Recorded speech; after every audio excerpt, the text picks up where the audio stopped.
friends. Hello, my name is James Owen Brown, and I'm super excited to play this game with you, the Innsmouth Case. Just give me 2 seconds, so that I can share this to my Facebook and hopefully get a few people on board and watching.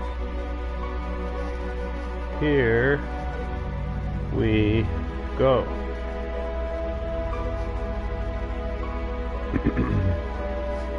Hopefully you can hear me okay. The cat has decided to come and lay on me, and he's dangerously close to the microphone. But that's okay, we'll make do. There we go, link shared. This is the foreword, friends. We are fans of the strange world of Innsmouth, but we recognize the problematic beliefs of H.P. Lovecraft. This game has been produced by a group of people who believe in inclusion and equality. I feel the same. I think it's neat that they did it. I think it's a good move for PR, just in case, like, you want to cover your bum. And if anybody has a problem, you can be like, we addressed it, you know, we acknowledged it. It's been acknowledged. What can you do? You just kind of have to separate the art from the artist. And luckily that's something we're able to do. Otherwise we may never have had Stephen King. So anyway, so I started this game just briefly. I played like 2 minutes, realized what it was, and was like, this could be fun to stream. So I've got my phone on and set to my YouTube so that I can read your comments if there are any. And it's kind of a choose your own adventure type situation, so let me know what you think I should do in these situations. Your progress in the story will be saved at the end of each chapter. There are 35 chapters in total. At the end of a chapter, the screen fades to black and a green save icon appears at the bottom right of the screen. We recommend you always end the game after such a save point to make sure none of your progress is lost. So we'll see how far we get, and if this is okay, we'll do multiple chapters, and if it's trash, you'll never hear me talk about it again, and that's fine. The last rays of sunshine filter through the blinds of your empty office. The pathetic stench of whiskey, cold cigarette smoke, and canned ravioli fills the air. The screeching tires and constant beeping of car horns out there on the street tell you that it's gone 8 p.m. People are on their way home, finishing their day. You should join them. Now, it was at this point where I stopped, because I was like, nah, this is going to be kind of fun, and maybe not. I don't know. We'll see. So I have the option to stay at my desk or to go home, and I'm torn right away. But let's go home. Let's head on home. You breathe a deep sigh. It may not have been a successful day, but at least it's over. You're looking forward to a classic Friday night, watching old mystery series at home in sweatpants and getting drunk on cheap booze. Yes, I mean, I think we made the right choice already, right off the bat. Since the early afternoon, you've been staring at the foreboding bottle of liquor at the other end of the room. Up until now, a vague sense of professionalism has kept you from drinking yourself into oblivion. Now, nothing stands in the way. Facts. Suddenly, you hear someone at the door. Say, "Who is it?" or don't make a sound. Well, I mean, they're probably not going to go away, so we'll just ask who it is. The door slowly cracks open with a timid creak. The unknown guest pauses, then in a breathy and melodic tone you hear a woman utter, "Hello?" Your insides cramp. You suddenly realize that you haven't cleaned your office at all this year. Quickly try to clean up or invite her in. It's too late. Just invite her in. It could be, you know, a business thing. You don't want to keep her waiting, I think.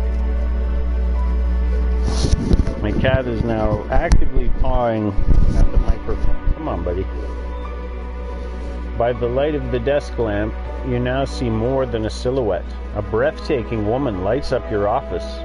No doubt older than 40, maybe even 50, hard to say. Clad in black, a skin-tight dress culminating in a décolleté that seems to defy the laws of gravity. Saucy. A smoky eyeshadow as dark as algae washed ashore, blonde, coiffed, wavy hair under a dark beret. The faint light of the setting sun catches in the strands of her hair, and you wonder how many heads this woman must have turned during her prime. She's completely different from your usual customers, nervous bankers with sweat stains under their armpits, convinced their wives have something going with the mailman. Every move she makes is calculated grace. Smooth as an eel, she walks towards you and sits down on the corner of your desk. Determined, she walks towards you and sits down on the corner of your desk, which is a little bold or which makes you blush. I mean, it's a little bit bold. I don't know why I would blush. Which is a little bold without asking you first, but as a professional you're not giving anything away. She seems to want to play the seductive damsel in distress. The quiet, amused voice of your subconscious is pleased that this stranger may be sharing your enthusiasm for film noir cliches.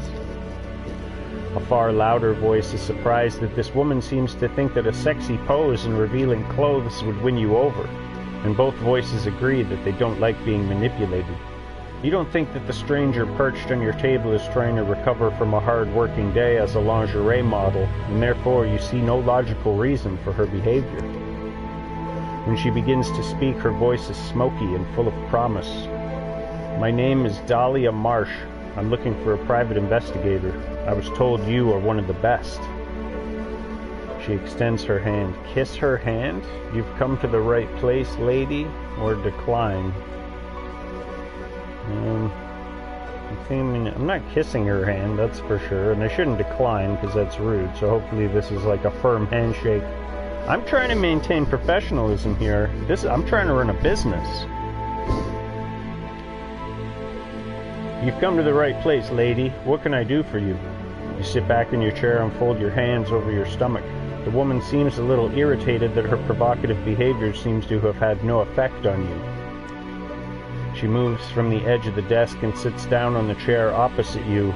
Yes, She clears her throat. As she continues to speak, the smoky seductiveness creeps back into her voice. My name is Dahlia.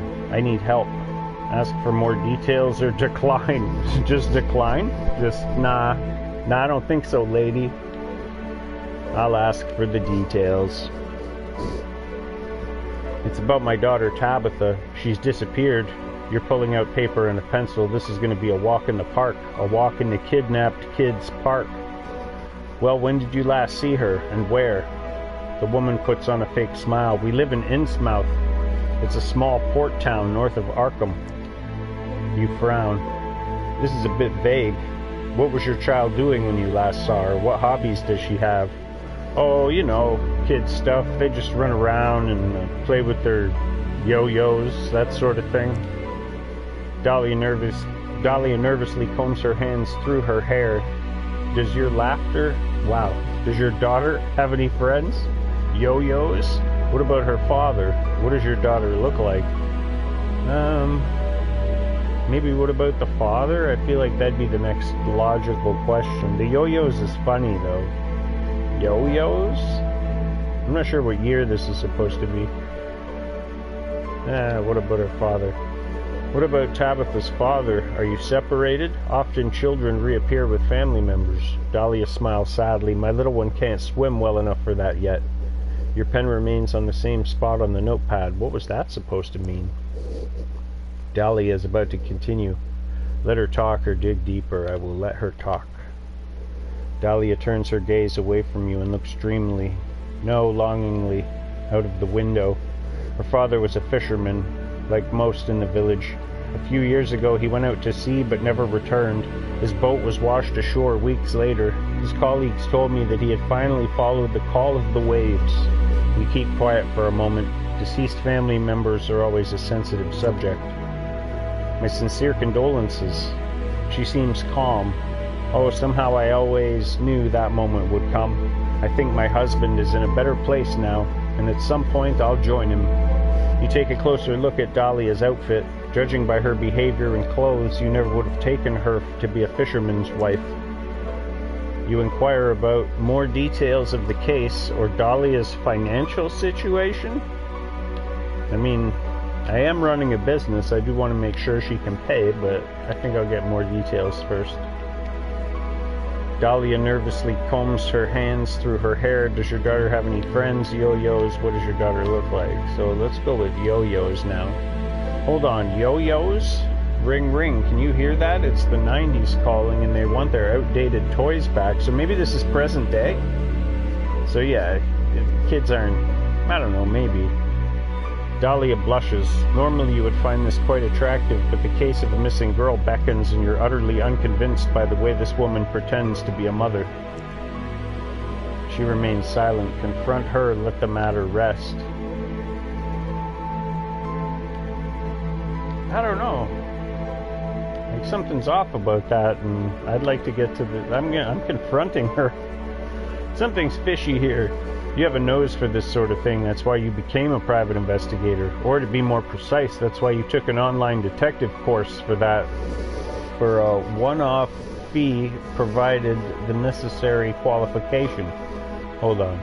Or, to be more precise, that's why you took an online detective course that, for a one-off fee, provided the necessary qualification. Got it. It's time to take your visitor to task. You look at her closely.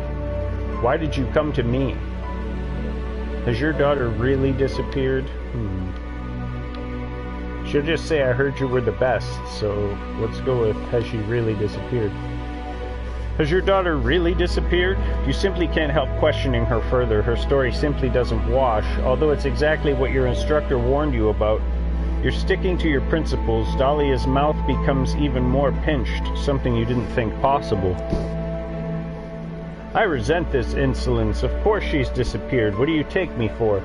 You stare at one another. The only sound in the room is the roar of the rush hour traffic creeping in through the window. Dahlia's face remains motionless, icy, and you have neither evidence nor arguments to back up your suspicions. She still seems angry, but she also seems desperate and dependent on your services. It's your choice. Ask more questions about the case, accept the case, reject the case. I want to know more. I don't have any information. Does your daughter have any friends? Does your daughter have any friends she might be staying with? Classmates, sports club members, anything like that? Dahlia silently shakes her head. Very strange. You're about to ask if the girl at least had imaginary friends, but you hold back. Probably for the best. Dahlia nervously combs her hands through her hair. What does your daughter look like? She's only 8, and the sweetest girl you can imagine. She's been missing without a trace since last week. None of her schoolmates have seen her, and no one knows where she might have gone. She hands you a photo. Look at that. Look, this is my little munchkin. Okay. What was that? Good heavens, is this supposed to be a joke? Is that really the face of a child, or a shoddy photo edit? Are you being filmed as part of a reality TV show? A bit of stomach acid and the last bite of lunch slowly but surely make their way up into the back of your mouth. Throw up in the drawer of your desk, or swallow it. I don't want to vomit in front of the customer, or in front of a lady. We'll swallow it down. With narrow eyes, you swallow the bile and involuntarily pull a face. Dahlia continues to look at you hopefully. She obviously didn't notice your little mishap. That was close and could have been unpleasant. Facts. I'm so desperate. Her eyes lock with yours. Don't you think there's something strange about your child? Ask more questions about the case. Now I need to see the picture again. Like, was there anything strange? Its eyes were kind of big or whatever, but I didn't really notice anything out of sorts compared to the rest of the drawings in this game. I guess I'll ask. No, it's probably rude to ask. I'll ask more about the case. No further questions. No further questions, you mumble, more to yourself than to her. Dahlia stretches her neck imperceptibly. No doubt she would like to take a look at your notebook. Your pen hovers over the notes you've taken. Missing daughter, dodgy lady, that's it. You've worked with less. Are you going to take the case or not? Reject the case or accept the case? I mean, I guess you have to accept, or the next option is probably her begging and then me choosing again. So let's just accept it. You nod. A missing persons case. Nothing unusual. A conventional little girl runs away from home after reading her first romance novel. Usually they hide at the edge of the forest or in a library. This should be pretty straightforward. Before you can say anything, she drops a photo of the child and a roll of bills on your desk. For your expenses.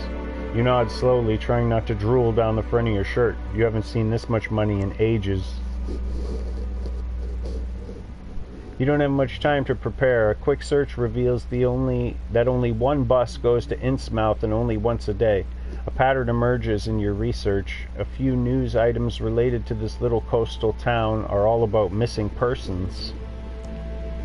In addition, you find some rather old-fashioned articles that praise the coastal town as a secret holiday destination. The best fish, untouched beach promenade, authentic fishing people are the recurring buzzwords. Dahlia has given you the address at which you're supposed to drop off her daughter as soon as you find her. What? She also wrote down her phone number on the child's photo. You take another look at the picture before you pack your things.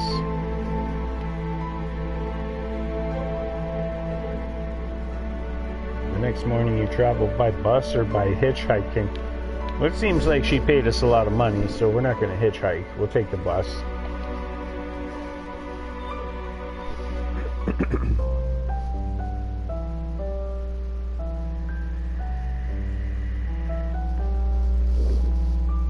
Your journey begins at a busy bus station. There's supposed to be a bus line that departs from here to Innsmouth. Buses, you think to yourself, are not only an environmentally friendly means of transportation, they're also easy on your wallet. Sadly, the departure boards aren't of much help. New York, Maine, Rhode Island, no trace of Innsmouth as a destination. You wander around for a while until you notice a cleaner eating a sandwich on the side of one of the vending machines. Talk to the cleaner, continue searching on your own. Yeah, we'll talk to him. Excuse me, where can I find the bus to Inns? Without letting go of his sandwich, the cleaner points to an abandoned counter in the dingiest corner that a public bus station could be capable of. The man gives you a nod, indicating that anything that can be said has indeed been said. You find that the counter is elaborately decorated with cobwebs. It's a bit early for Halloween preparations, but at least someone's made an effort. At the moment, nobody seems to be there. You press your face against the plastic window to peer into the room behind. Hello? Hello, is anyone there? I have to go to Innsmouth. No one there. Suddenly, out of nowhere, a bus ticket appears on the counter. Might the trip be free? Should I leave a payment, leave a donation, or just take the ticket? I feel like if we don't leave a donation, that's going to come back up at some point later and be a problem, so let's leave a donation. You're a staunch defender of the law. It goes without saying that you pay. You put a few coins in the bowl underneath the foggy glass window. Hopefully they won't be stolen by the next passenger. Even if someone were sitting behind the counter, you wouldn't be able to see him. It's just too dark. You're distracted for a few seconds and suddenly there's some change on the counter. What's that in amongst the coins? A small golden fishing hook? How strange. Where's this bus hiding? In between the polished greyhounds and travelers stowing their luggage, saying goodbye and dropping tiredly into their seats, there's a kind of dumpster. A dumpster with windows and wheels? No, it's actually a bus. It's a bit on the rusty side, and even from a distance you sense the strange smell it emits. Is that sulfur? You're not convinced how this thing is supposed to drive. In its vicinity, everything is noticeably quieter than at the other bus stops. The people getting on show no sign of emotion. Nobody's trying to jump the queue here. Instead, the passengers move past the bus driver at a uniform speed, one after another, shuffling up the creaking steps. Each two-seater bench is occupied by individuals as if they want to make sure not to come into contact with their fellow passengers. The sign clearly says Innsmouth. No departure times, no stopovers, just Innsmouth.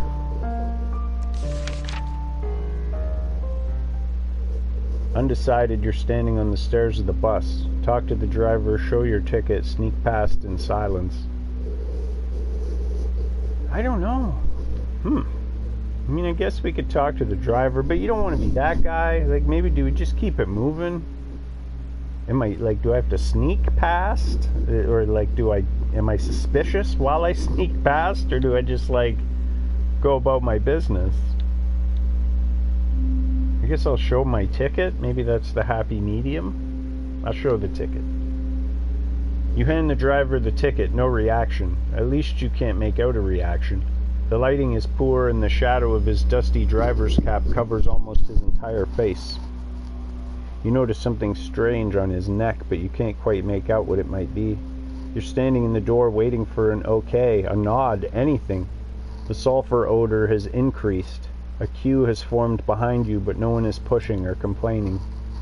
People wait quietly and patiently. Get out of here, say something, or just keep walking. I guess we'll just keep walking. Like, we're not hitchhiking to Innsmouth. That's crazy. You shuffle sideways through the center aisle. You don't remember the bus looking this long from the outside. You're surrounded by shabby two-seater benches, and some are already occupied, one traveler per row. The last bench is free. Looks like the upholstery's torn in some places, though. Or has it been slit open? You can see springs with sharp wire edges, and some sticky liquid seems to have leaked onto the floor. Why didn't you just sit down in one of the free rows? Here in the back, almost everything is occupied. Most of the passengers seem to have purposefully sat down in the aisle seats, blocking off the window seats. Maybe this is an opportunity to get a little closer to the common Innsmouth visitor. Why? I just need to get there and find the missing girl. I don't need to talk to people along the way and find out what it's all about. Sit down with someone? But I also don't want to sit on sharp springs and mysterious ooze coming out of the seat. I guess I'll sit with somebody. As a nonconformist, you join one of the passengers in a double seat. Since only one man was so considerate as to sit at the window, your options are limited anyway. As far as you can tell, the man is a haggard figure with barely any luggage. The hood of the gray jumper pulled far onto his face. The man looks out onto the street as if something very important is happening there that requires his attention. Is this seat taken? You ask politely. He turns his head and gives you a brief once-over. Without saying a word, he turns away again. So sit down anyway, or go to the rear bench instead. I mean, if you didn't want me to sit there, you could just say no. So I'm going to sit down.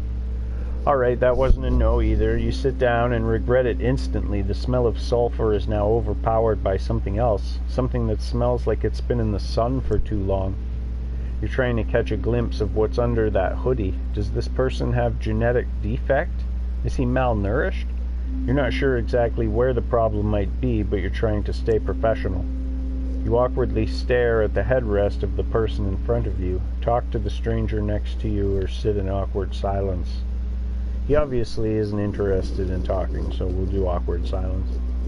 It may not have been the best idea to sit next to an unpleasantly smelling stranger. It's almost unbearable, and you still don't know exactly how long this trip will take. You take a look at your surroundings to distract yourself a little. The people all look incredibly tired, so you assume that they're recovering from some physically demanding work in the city, or from a techno party. The two of you sit next to each other silently, and the air seems to get worse and worse with each passing minute of this very, very long ride. The bus leaves the country road and turns off at a wooden sign that says Innsmouth in red flaky letters. The journey continues rather bumpily along a narrow dirt road littered with numerous potholes.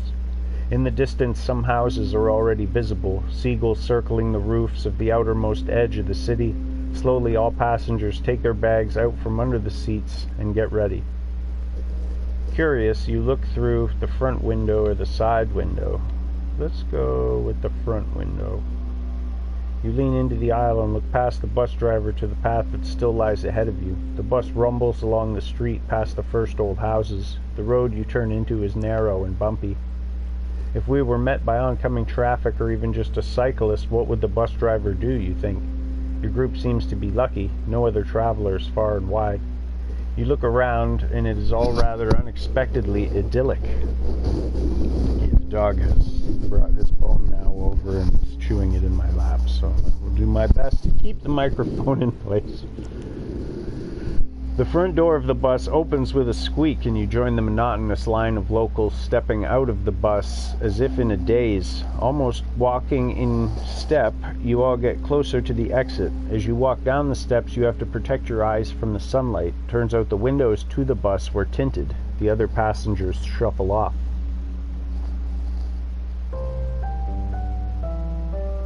Finally, Innsmouth. You examine your surroundings while you stretch your legs, trying to unwind from the stressful journey. No artist could have adequately captured the serenity and beauty of this place. A clear blue sky lights up the town square, which is paved with bright limestone and surrounded by neo-colonial buildings reminiscent of 19th century New England. A fresh sea breeze, crying seagulls, and locals going about their business. In the center of the square, water trickles from a fountain as you stretch your limbs and breathe in the clean air. You're suddenly startled by the water feature right in front of you. The fountain is an enormous fish-like brass creature. An open jaw lined with shark-like fangs sprouts brackish water down its massive, inhumanely contorted body. As if that wasn't enough, there appear to be human bodies squirming underneath its massive claws. Their faces are as contorted as yours is right now. How long have you been standing here? Eyes wide open in shock, you feel utterly paralyzed. You start to scan the town square and notice more and more disturbing details. On every corner you spot ornamental statues and reliefs of fish, but these are not your classic harmless kind of fish. These are pagan symbols and grimaces of supernatural creatures from the darkest crevices of the deep sea. In surrounding houses you can see faces pressed against windows. All the locals appear to be watching you. You suddenly start to think that the cries of the seagulls sound particularly human-like. They sound like humans crying out in pain. What happened to the idyllic scene from a few moments ago? Welcome to Innsmouth. Turn around or ignore. I guess somebody's saying it. It's in quotes, so let's see who's talking to us. Welcome to Innsmouth. How nice of you to visit. A small elderly woman waves at you from afar. She beams at you as if you were her long-lost grandchild. She seems very different to the boors you've met so far on the bus into town. Her squealing shakes you out of your nightmarish panic. It's so good to have you here. I've noticed you're very taken by our local fountain. It was built in 1704 by Abdul Necratis, favorite artist and friend of Charles Dexter Tillinghast. I'm butchering these names. The founder of Innsmouth. The central figure was a present, and it was supposed to commemorate their travels together to Cairo. You can clearly see the Egyptian influences in Necratis' work, here and here. She points wildly in every direction, and here, but I'm sure you've already noticed this yourself. You look like someone who knows his way around art, she says with a wide smile. You're still in shock. She beams at you. Who the hell are you? Of course, I'm an art historian. I don't want to be... Who the hell are you? I don't want to be rude. So I guess I'll lie? I'm an art historian, of course. She enthusiastically starts clapping and squealing, a small, plump person in a garish costume who finishes off her sentences with a delighted chuckle. Oh, I noticed that at once. How rude of me. I haven't even introduced myself. My name is Muriel Pooping Place. I'm the director of the Parks Commission, chief tourism officer, and head of the welcoming committee. Ta-da! Pooping Place. Behind Muriel, there's a ramshackle wooden information stand lovingly decorated with balloons. A colorful painted sign reads, "Welcome to Innsmouth." Muriel tiptoes over to her information stand and picks up a whole load of flyers and leaflets from the rickety display cases. She looks down at all the paper in her arms and briefly shrieks with laughter. My goodness, why don't you take this city map to begin with? Useful. You take the map and put it into your coat pocket. Would you like find out more about... Okay, that's not me. Would you like to find out more about our wonderful town, which has been awarded the East Coast Stunning Town Award for several years in a row? And would you... Actually, I'm looking for someone. See, I do want to say I'm looking for someone, and I'm not positive that it'll circle back if I listen to her story. I want to listen to the story to be polite. On the chance I don't get to circle back, I'm looking for someone.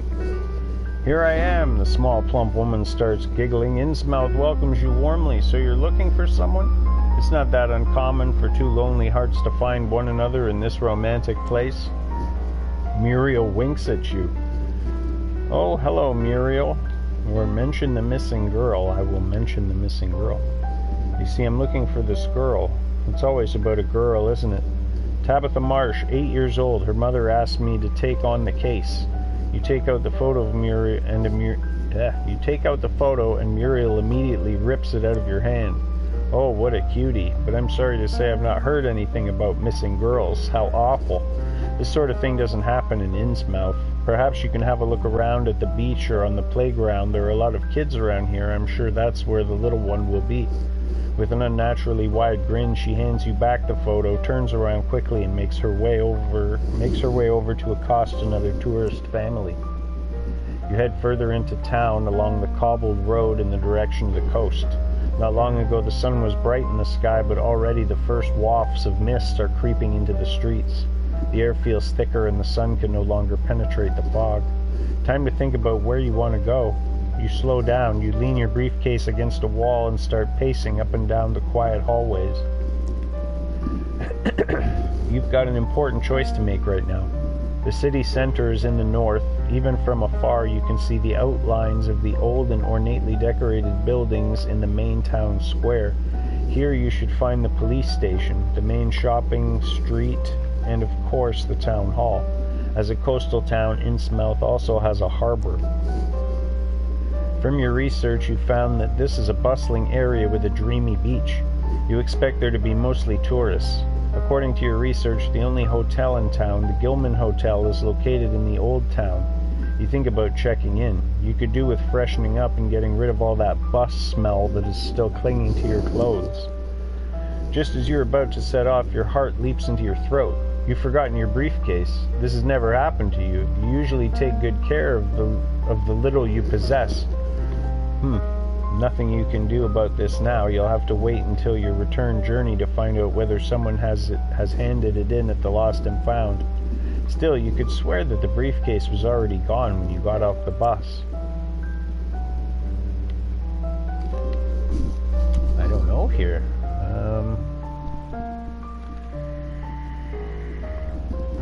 I mean, maybe the police station, I guess, would be in the city center if we want to get at it right away, but they might not take us seriously if we stink like sulfur bus, so maybe to the hotel? I don't think the harbor is an option. Let's go to the hotel.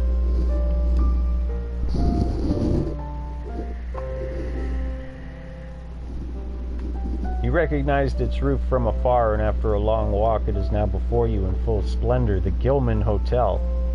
At least it's easy to see that it once must have been a gorgeous building. The hotel resembles an old English country estate, but in its present state, it would be suited as the setting for a very predictable film about teenagers and chainsaw killers.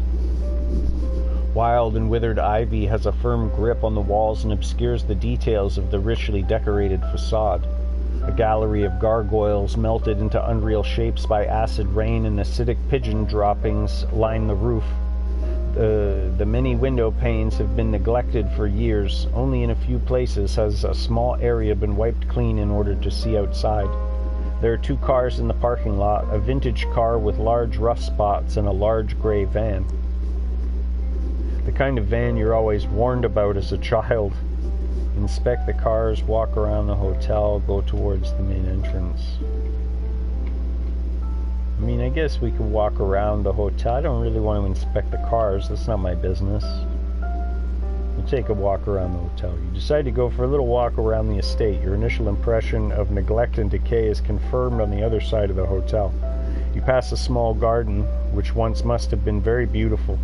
That is until the person in charge discovered alcohol as a more fulfilling hobby for himself. Between weeds and waist-high patches of grass you find tons of bottles, almost all of them the high-proof kind. Further back you find piles of discarded furniture half hidden in the bushes. It seems as if they came from the hotel and someone was simply too stingy or lazy to call the bulk waste collection.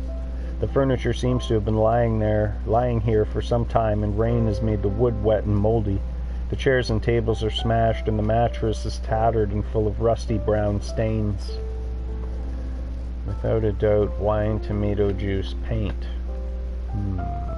Rusty brown stains. It could be poop or it could be blood as well. I think those are more likely than wine, but we'll go with wine. Sure, the last leg of your tour takes you past the side exit of the hotel. Judging by the smell, there's fish on the menu, and the garbage truck clearly comes by on an irregular basis. Yuck. Why would a business that relies so heavily on first impressions let the facade of their building deteriorate like this? The Gilman Hotel is probably the only one of its kind in Innsmouth. It's either staying here or sleeping on the beach. You really hope the inside of the hotel has been looked after a little better than the outside, but you're quickly disabused of that notion. The massive wooden door is difficult to open. Shouldn't the staff be doing this anyway? With a loud creaking sound from the hinges and an exhausted puffing and panting on your part, you manage to open the door and enter the lobby of the Gilman Hotel. You wonder if guests are even welcome in this place. The room is sparsely lit. There are impressive chandeliers hanging from the ceiling, which, if working, would perhaps not quite give the grand hall back its original splendor, but at least convey more warmth. Your first steps tell you that there are rotten floorboards hiding underneath the thick carpet. The green wall paneling and wallpaper also appear rotten and musty, sort of wet. No way am I going to check into this moldy dump. Go to the reception. Well, the other option is the beach, so go to reception. Before you let yourself be distracted by the questionable interior design and the associated health issues, you walk purposefully towards the reception desk. A small greenish creature stands behind the counter. The loudly humming ceiling lamp above harshly illuminates his silhouette and gives his face hard edges. You can make out every individual speck of dust and dandruff on his dark green velvet collar and crooked shoulders. Maybe they should be dimming the lights after all. The figure smiles at you, or perhaps it's more of a grin. His face unsettles you. You lean forward at an angle to get a better look at him. The corners of his mouth reach all the way up to his dried-up ears. His smile looks painted on. His beady eyes lie deep in the cavity of his skull and seem to stare in opposite directions. Has he even blinked yet? And on top of it all, he smells funny. How may I help? You're startled and you take a step back. Welcome to the Gilman Hotel. My name is Cornelius Gilman III. How may I be of service to you? The man's gaze remains unchanged, and his unnatural smile still seems to be etched into his face. You're still surprised that he can talk with that expression on his face. Excuse me. With that expression on his face, you're still surprised he can talk with that expression on his face. Just a moment ago, you could have sworn he was an inanimate puppet. Just like now when he's not speaking. What's wrong with your face? You have beautiful eyes. I would like to book a room, please. Well, I don't want to flirt with him, and I don't want to upset him. I'll just book a room. I would like to book a room, you begin and manage to not blurt out. In a different hotel. Perfect. The Gilman Hotel is delighted to be able to welcome you as its guest. May I ask whether you're in Innsmouth for business or pleasure? How long will you be staying with us? Would you prefer a view towards the beach or the skyline of our exciting town? When would you like to be woken up? Do you sleep deeply? Are you traveling alone? Do you have family? Who knows that you're here? Can I interest you in our spa, fitness, and wellness activities? Would you like to subscribe to our newsletter? How long can you hold your breath? Funny story, I've been able to breathe underwater since I was a child, or answer all the questions. I'm going to answer all the questions. He needs this information. I'm here. Pleasure, wink, wink. none of the options and write in none of your business. I'm here on business. As long as it takes to find this girl. I guess I'll take a view of the beach. That seems nice. Woken up. Would you like to be woken up? I guess at 6, so I can maximize my time here. Do you sleep deeply?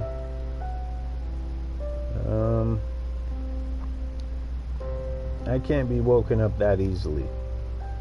Are you traveling by yourself? I'm always by myself. Maybe tonight I won't be by myself. They really want me to flirt with this guy, and that's weird. It feels like a trick. Like he's just gonna stab me for being rude. Do you have a family? My family is none of your business. I wish to start a family. I have this goldfish called Al. I think I'll go with that. Who knows that you're here? Nobody knows I'm here. Al knows. Why are you asking me all this? Maybe I should ask why he's asking me all this. Let's do that. Can I interest you in our spa, fitness, and wellness activities? Yes, please. No, damn it. Do you like going to the steam room? I may want that later, so I'm going to say yes. I do not wish to subscribe to your sodding newsletter. No, no, no. I will kill anyone who tries to get me to subscribe to their cursed newsletter. So all of them are negative? I was just going to say yes and then write down a fake email.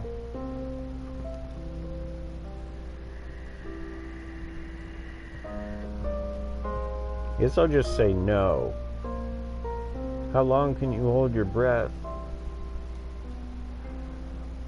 Breathe underwater since I was a child. That's a weird thing to say. 10 minutes, no good. I don't know, 30 seconds?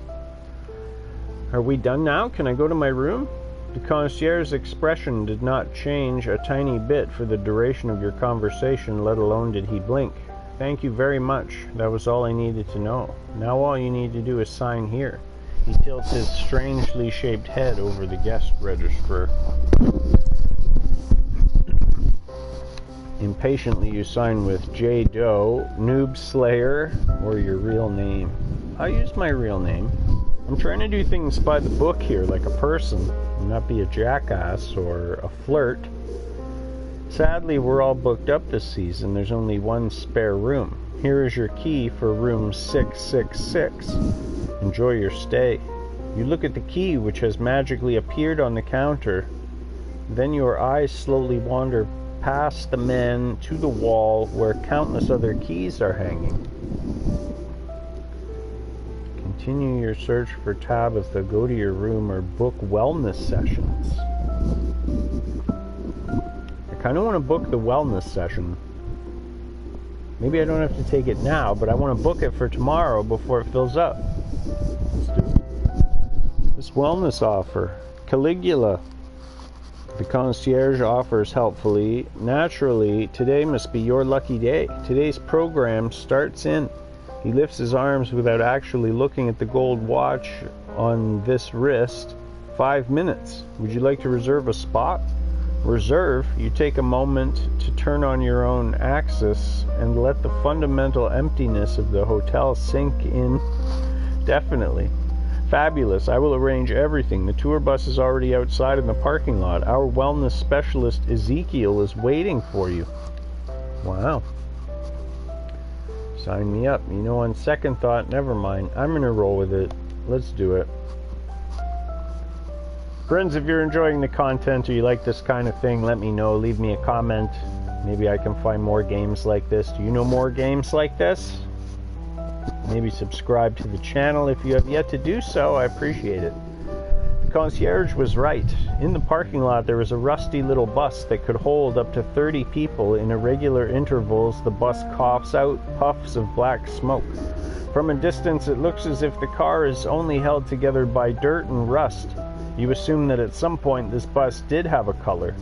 Way back when the earth was young and the old gods reigned supreme. The windows are dirty and steamed up from the inside. You can make out a few silhouettes in the bus, but it's definitely nowhere near half full. This is going to be a very exclusive wellness program. The man with a strangely deformed face leans against the open door to the bus. He smokes a cigar. A photo of him could be printed on cigarette packets as a warning to keep people from smoking. He is wearing a green shirt which has a squiggly G embroidered on the left breast pocket. As you look him up and down, he blows out smoke. It's just as black as what's coming out of our exhaust pipe. This must be the wellness expert, Ezekiel. He doesn't look like a wellness expert at all. Good afternoon, you greet him. Is this the wellness program, Caligula? The man nods and answers without taking the cigar out of his mouth. Yep. He nods towards the open door. Well, at least he's unambiguous. The stairs leading up to the bus wobble with every step. Inside the bus there are 5 couples of all ages. You stand in the aisle, greet your fellow travelers, just sit down in the front. I'm going to greet the people. Let's see. You wave. Hello, everyone. Hey, the younger people mumble in response. There are 2 younger couples in their early 20s, 2 middle-aged couples, and one which looks like they're beyond the age of 60. The older ones just give you a reserved nod. Understandable. Some people like to be left alone when on holiday. Other people is their idea of hell. A creaking, squealing sound. Meanwhile, your tour guide has gotten into the bus and dropped into the antique driver's seat. He pulls a lever and the bus door closes. While the bus pulls off down the parking lot, your guide croaks into a loudspeaker system in a bored voice. Dearly beloved, my name is Ezekiel. I'll be your driver and wellness consultant for the day. It is my pleasure to welcome you on behalf of the Gilman Hotel to the Caligula Wellness Program. I must remind you that it is strictly prohibited to take photographs of our wellness facility. No photos. Ow, the speakers crackle and emit shrill noises. This, however, does not seem to bother Ezekiel in the slightest. We begin our wellness program on the popular and world-famous Innsmouth Beach. No photos. You look around indecisively. Remind me, what was the rule about the photos again? Enjoy the journey, ask the driver about wellness, interview fellow travelers about the missing girl. So it could be like a business and pleasure situation here. We'll get the wellness treatment, which I'm sure is going to go off without a hitch, and maybe we can get a lead. You get up again and stand in the aisle of the bus. The eyes of all 10 passengers are now directed at you. They look partly curious, partly annoyed, as if you wanted to sell them something. You take out the photo, hold it up, and walk slowly down the corridor. This girl here disappeared a week ago. There's a chance she's still in Innsmouth. I've seen her. Yeah, me too. Yes, I think I've seen her too. What, 3 people have seen her? The tourists take a closer look at the picture again and nod vigorously. A young blonde woman with a nerd shirt and sunglasses in her hair gives you more details. We saw her downtown in a pedestrian zone. Her boyfriend puts his arm around her to clarify, we. Can you be more specific? Stop the bus. Let's go more specific. The 2 giggle happily. We tried a few games in the arcades. She was walking around there. Must have been early afternoon. She spent most of her time where the mean games are. Mean games? How do I find the arcades? Let's see, mean games. May give us insight, because she may not still be at the arcade. Mean games, you don't quite know what she means by that. Well, you know, her boyfriend interferes. Shooty, shooty, kill, kill, mean. Agree with them. Decide to educate them. I just agree. Violent. So violent things she finds entertaining. Yeah, real awful, you say, but something inside of you dies. You keep to yourself the fact that today's computer games are an exciting new medium which put even the most expensive blockbuster movies to shame. You've had this kind of conversation before, and you've decided that your time is simply too precious for it. How do I find the arcades? When you stand in the town square with the big creepy fountain, you'll be able to see a shopping street, the woman explains and makes somewhat unclear gestures. You have to walk down the street, and at the very end you'll see the archway. There are lights on it and everything. It's done up retro style. So the arcades seem to be Tabitha's favorite place. Good to know. You decide to make the best of this forced break and stay in your seat.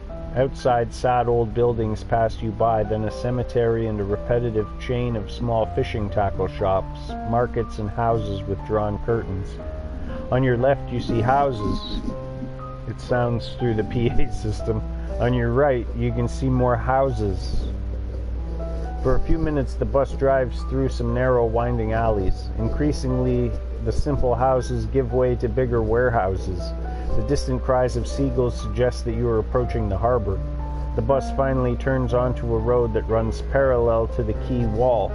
The other tourists start cackling excitedly as they spot the fishing boats and smaller boats in the harbor basin. On your right, you can see the sea. Look at the harbor, look at the houses. I will look at the harbor. You join the tourists and look through the faded windows. Indeed, boats in a harbor, gosh, who'd have thought? Boats of all shapes and sizes continuously enter and exit the harbor. Nets upon nets are being emptied into big freezer boxes. Local trades are being sealed with handshakes, and at the end of a wide headland, a huge lighthouse watches majestically over the bay. Traditional sailing boats of this type are not seen that often nowadays. The sailors from Innsmouth do not seem to have much time for engines. They really seem to know a thing or two about seafaring. No sooner has this semblance of respect for these weirdos formed in your mind than the figures at the pier turn towards your bus and stare after you. No matter how capable and skillful they are, they remain creepy. The bus leaves the paved road and goes down a narrow gravel path that leads directly to the beach. A faded sign shows the way to the Innsmouth Beach Bar, which is actually just a wooden hut surrounded by mostly empty deck chairs. With a jolt, the bus suddenly stops. You've come to the end of the gravel road. Final destination. Everybody disembark now. Ezekiel's bored voice comes from the loudspeakers. The front entrance opens and the driver shuffles calmly down the stairs. Final destination? You just gotta love these people. One after the other, your travel group gets out of the bus. In the meantime, your wellness expert has lit up another cigar. The Gilman Wellness Program is best enjoyed in our Caligula feel-good bathrobes, which are available in our beach cabins. Strict dress code for hygiene reasons. He gestures limply to some crooked wooden huts flanking the path to the sandy beach. In our beach cabins, you'll find everything you need. You can lock up your clothes there. Oh, how lovely of you, coo the tourists. They really spoil you here. Maybe these people are right after all, have completely lost their marbles. I mean, I gotta see the cabin. Like, most likely, though, they're gonna steal my clothes and my notes and anything I have of value. But, whatever. Yes, exactly. After all, you get all this for free, and one should be open for new experiences. Has city life embittered you? Should you perhaps spend more time with moronic tourists in order to appreciate the simple pleasures of life again? Go into the cabin, cancel the wellness program, ask why you're supposed to change your clothes. I mean, let's look at the cabin. Ah, what the heck. Some of the cabins are not yet occupied by the others, so you have the choice. A dilapidated cabin, a rancid cabin, or a cabin smelling of urine.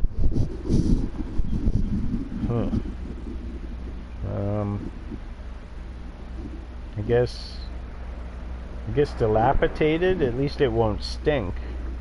I mean, it might still stink, but this one definitely stinks, and this one definitely also stinks. Let's go with dilapidated. Excellent choice, it even has a key. In the small hut, there isn't even room to stretch out your arms. A simple nail was driven into a wall at eye level and serves as a hook for the bathrobe. As you take off your coat, you notice some deep scratches that run across 3 of the wooden planks. You don't recall Ezekiel mentioning any wild bears. You actually managed to get undressed without smashing the nail into your eye. You've stripped naked in tighter and more uncomfortable places, but that's a story for another day. You fold your shoes and clothes into a neat pile. That bathrobe may be a few sizes too big for you, but that doesn't bother you much. You lock your cabin from the outside and store the small key in your breast pocket. You were ready. Ready for wellness. Ezekiel shuffles in front of your wellness group. Your little group is now walking the last stretch across the beach. The sight in front of you is hardly a postcard motif. Are there even postcards from Innsmouth? A rough wind lets the even rougher bathrobe whip against your skin. Dark clouds now come up on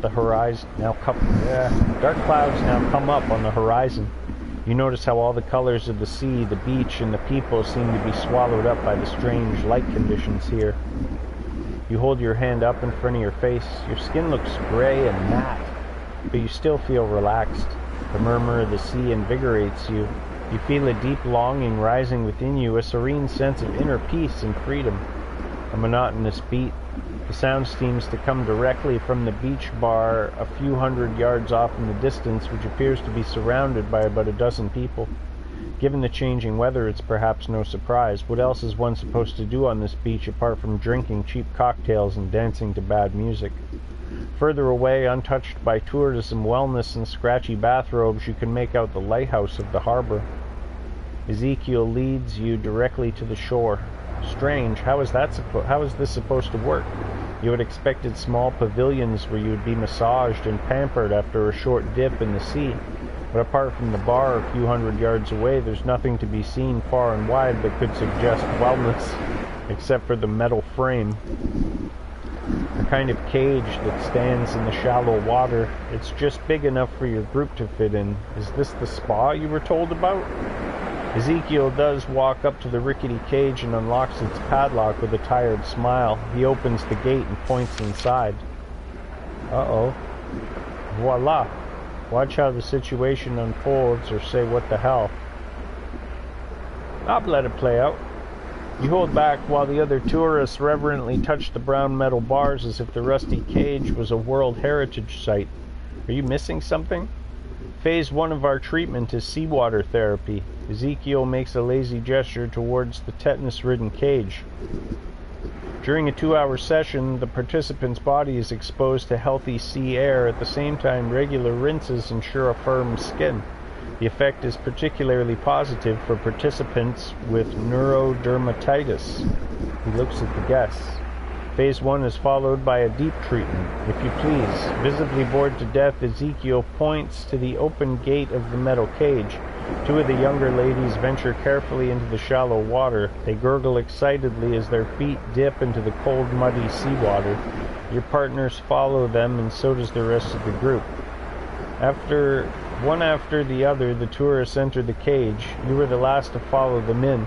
As you step through the gate, your hand slides over one of the slippery metal bars. It doesn't take long until a cold shiver runs down your spine. There's not much room in there. Your group stands uncomfortably close to each other, and even the women who were cackling excitedly only a moment ago seem to be a bit uncomfortable with this form of wellness. A loud noise brings you back to reality. It almost sounded like a lock had snapped shut behind you. This is confirmed when you turn around. You see how Ezekiel takes a step back and lets a set of keys disappear in his pocket. Studies have shown that rest and relaxation massively increase the effect of the therapy. I'm off. Good luck. Hang on, luck. Good luck. Hang on. Luck? I don't get it. If you're always skeptical about new experiences, you'll never have any exciting holiday stories to share. At last, your turn to tell crazy stories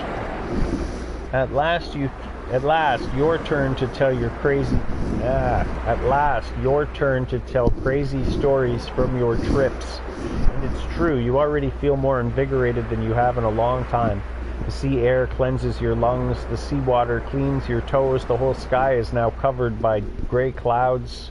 Seagulls circle on the horizon as if weightless. You cherish the moment. You pass the time with meditation or guessing games. I guess meditation, like I'm here for wellness, so... Inner peace has never been your strength, but now is probably a good time to start. Time passes, at times agonizingly slow, at others as if in a flash. In the first half hour, the tourists still make small talk, but even the encouraging words and stories become less and less frequent. It's almost nightfall. The sun is about to disappear behind the roofs of the town. The light of the sun drains away, and with it any residual heat. The only constant is the sound of the waves and the steady rise of the sea level. By now the water reaches up to your knees. 2 young women from your group seem increasingly concerned. I must say, I'm getting really cold. How much longer is this going to take? You decide to calm the group down, get the group to panic, or ignore the group. I think I'll just ignore them. These idiots have excluded you from the very beginning. Serves them right if they drive each other crazy. Anyway, the 2 women belong on a cruise ship rather than the East Coast. Why would you complain about the cold in this place? Time to ignore these idiots. Another hour passes. Without actually saying it out loud, your group has given up hope that Ezekiel might return. Their tired faces and shivering, sunken figures let you know all you need to know. The men make several more attempts to break the lock or the bars, but even though the metal bars look old and rusty, without a tool there's no chance. In the end, their attempts only lead to more despair. You look at the sea or look at the beach. I'll look at the sea. You look out at the sea through the metal bars, but you're not quite sure what you're actually looking for. The light of the moon illuminates the night almost as if you were standing under a street lamp on a stage in the limelight. The sea level has continued to rise. The water reaches your hips by now when the waves come and go. The horizon is infinite blackness. You remember the lighthouse and start to wonder if it has ceased operation. Another man-made source of light would be a small comfort in the freezing cold night, but there is nothing there. What was that? The elderly lady suddenly shrieks. She tears your group out of its communal experience of self-pity and shivering. What do you mean? Her husband gives her a reassuring hug. There was something out there. Trembling, she points in the direction of the open ocean. The group shifts its position to that side of the cage. Curiously, they press themselves against the grid to get a glimpse of the something. Could it have been a diver? Someone from the Coast Guard? I saw something, but it wasn't human, she screamed. It was big and had huge eyes and claws and teeth. Sharp teeth. The group exchanges glances. One by one they step back from the bars. The short-lived hope of finally being rescued from the cage is given way to something else. Honey, her husband mumbles and gently strokes her cheek, but the gesture does not help to appease the woman. She abruptly pushes him away as far as the narrow cage allows. It was there, and then it was gone. The woman to you seems to be hysterical or resolute. I'm going to go hysterical. I didn't see anything. It may be a combination of the cold, claustrophobia, and dehydration, but the woman must have fallen victim to delusions. You sincerely hope that she calms down before she infects the others with her scaremongering. We're just trying to meditate here. We're just trying to have a good time. Ah, the younger couple screams in unison. Panic, they press themselves against the bars, then against each other, then against the rest of the group. Their eyes are searching the water. There was something slimy. On my leg, the woman squeaks in a trembling voice. On my ankle, her boyfriend adds. His voice is unusually high-pitched. Maybe it was a small fish. They swim in shallow water, too, the elderly man says in order to calm the group again. If anything, I'm rather surprised we haven't had a visitor before. You admire him for his efforts to lift the mood, but no one pays him any attention. Eek! Ah, what was that? Several people in the cage shout. Was this a shoal of fish swimming around your legs? There, something slippery wraps itself around your ankles. You try to grab it, kick it, scream as loudly as you can. Try to kick it, I guess. With the foot that's closest to the slippery something, you trample quickly onto the sandy ground. You think you can still feel something on your toes, but then that too vanishes. Oh God. Oh my God, look. Somebody, no, something is pressing against the cage from the outside. And indeed, as the woman said earlier, it's not human. It's a sea creature. They could be straight out of a 1950s horror movie. The scaly creature, however, is not a man in a fish costume. It is much too lifelike and big for that. It must be at least 6'6", maybe more. The body is bent forwards, and its mighty arms and claw-like hands are wrapped around the two bars of the cage. The head emerges directly from a thick bull's neck and has it has huge swollen eyes and a broad mouth whose long teeth sprout past the lips. The head of the thing looks like a goddamn fish, of the kind that are said to live miles below sea level in deep trenches. The only saving grace is the fact that the weak moonlight leaves some parts of his body in uncertainty. The group has quickly moved to the other side of the cage. The gaze of the thing wanders over worried faces. His throat gives off a sinister rumble. He's big mad. You try to communicate with the creature, drive it away with loud noises. Now I'm wondering if I picked differently on the hold my breath answers, if we could have communicated with it. I guess drive it away with loud noises? That ain't gonna work. Nah, I'll try and communicate. The loud noises isn't gonna work.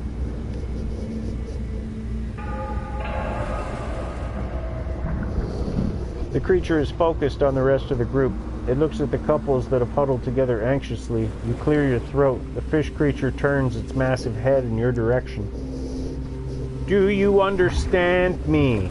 You ask with loud, clear words. Nothing, no reaction. You begin to wonder if there's anything at all going on behind those big eyes and how big the brain might be with which this mighty creature was blessed. The creature blinks. Two skin flaps shut vertically over the eyes. It's an unnatural sight that sends another shiver down your spine. With a jerk, the creature pushes itself off the cage and dives into the next wave. It's gone. "God, you're such a dick," hisses one of the young ladies. "But who means well," the elderly man says. "Okay, fine, maybe he's not that bad. Maybe you should have asked for his name or the name of anyone here, but that ship has probably sailed.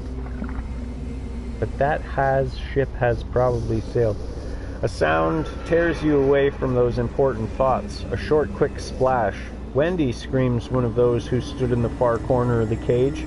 "She's gone. She's gone."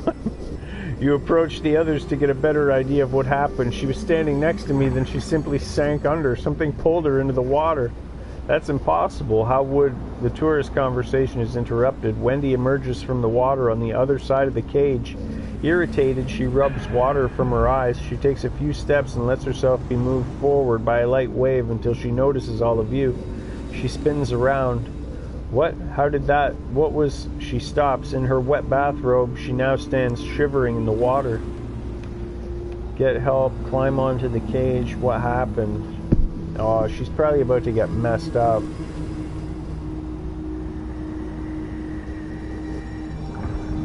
She doesn't know what happened. I guess get help. Oh man, she's gonna get murdered if I send her to get help. Climb onto the cage.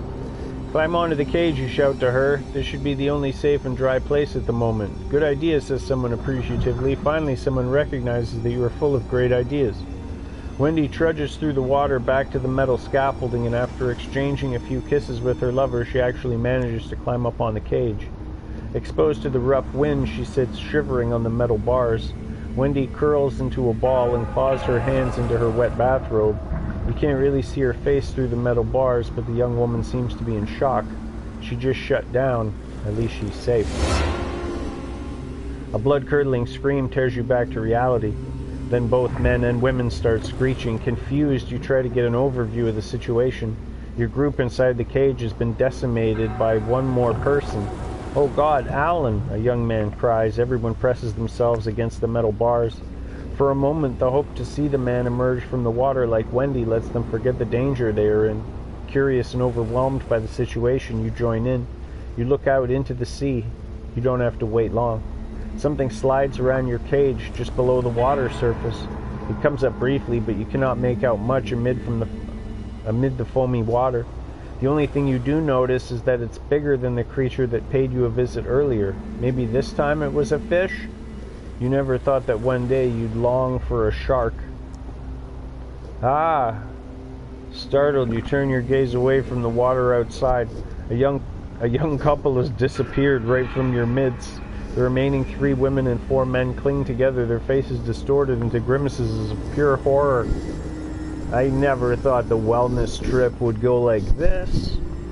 Who saw this coming? This is crazy. I should have just checked into the hotel and gone to sleep.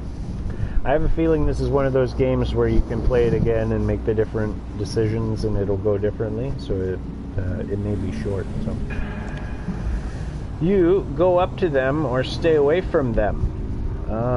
I will stay away from everybody. Whatever is decimating your numbers has so far only picked people from the small group. Your best chance, you conclude, is to keep your distance. This can't be happening. All this can't be happening. The elderly lady mumbles while her husband cradles her in his arms.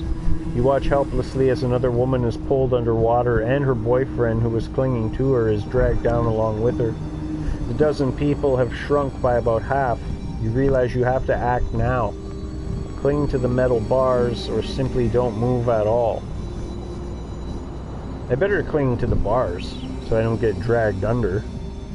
Like I don't know, I guess I'm safer in the cage? I don't even know. Or do I hope I get drug under and then I can make a break for it? I'll cling. This stupid cage must be good for something. When those things come for you, you're going to make it as hard for them as you possibly can. You put your fingers around the iron bars. The metal is cold, rusty, but also surprisingly grippy. The cage is not very high, 8 feet at the most. You could try climbing up.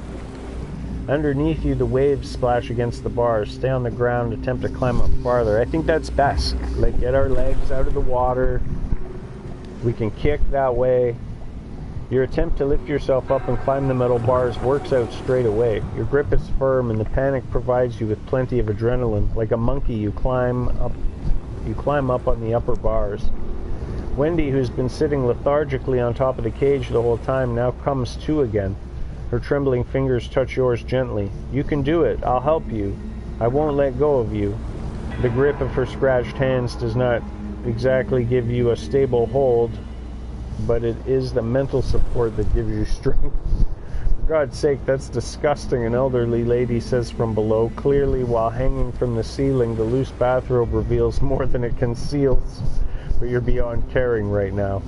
Ah, another person cries. You look down. By now, there are only 4 people left, a young couple and the retired couple. Help! One young man and the retired couple. Shit, the man hisses. You blink and he's gone too.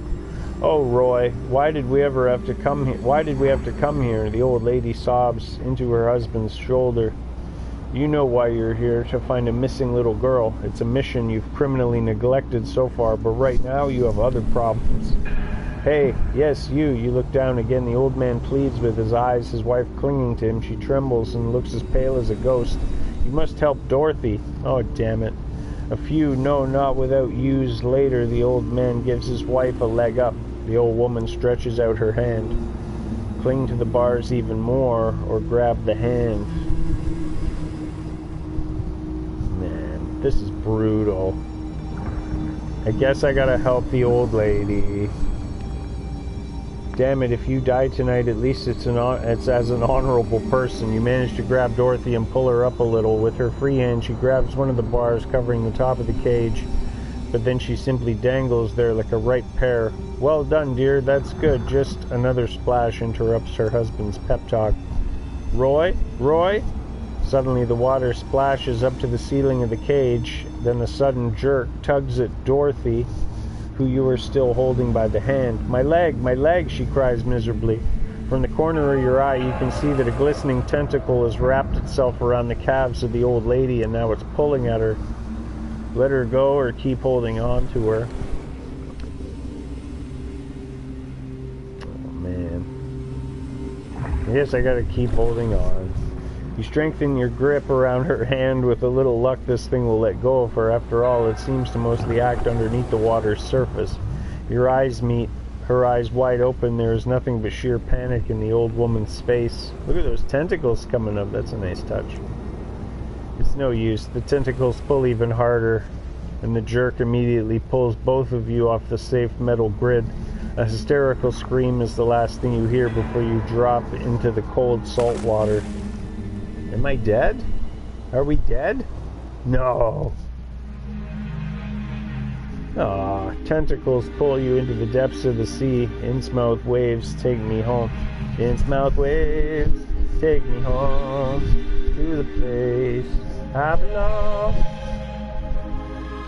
Dang.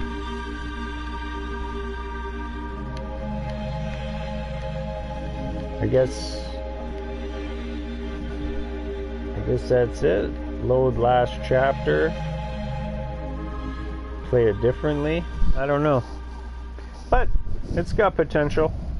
Leave me a comment. Let me know if we should try this again, or if you care, if it matters. I had fun. It was okay. Just kind of a standard choose your own adventure situation. Friends, please like the video, share the video, subscribe to the channel, do all those social media things because it helps out so much. Check out the sponsors, www.420dna.com, because if it's in you, it should be on you, just like it's on me. And check out holdenroadscoffee.com. It's always fresh, never tired coffee with personality. And I will see you in the next video. I love you. Bye.